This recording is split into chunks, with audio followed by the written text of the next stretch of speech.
MIT technology review Pakistan के news studio में खुश आमदीद। मैं हूं आपका मेज़बान GM Shah. News round up का आगाज़ करते हैं। बुलेटिन के आगाज़ में आपको बताते हैं कि पंजाब इंफॉर्मेशन टेक्नोलॉजी बोर्ड के प्रोजेक्ट ई स्टैंपिंग ने बेमिसाल कामयाबी हासिल की है। बताया जा रहा है कि प्रोजेक्ट ई स्टैंपिंग के जरिए सिर्फ 12 माह के दौरानिये में तकरीबन 30 अरब रुपए की आमदनी इकट्ठी की जा चुकी है।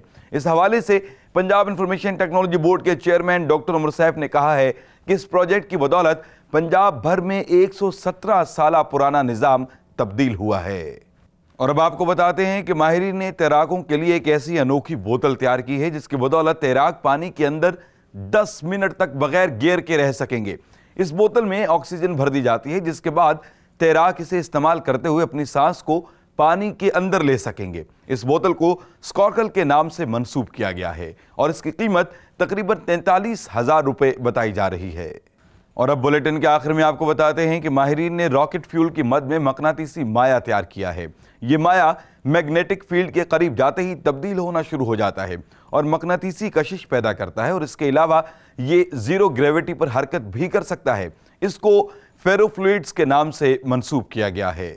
इसके साथ ही MIT टेक्नोलॉजी रिव्यू पाकिस्तान के न्यूज़ स्टूडियो से अपने मेज़बान GM शाह को इजाज़त दीजिए। अल्लाह निगहबान।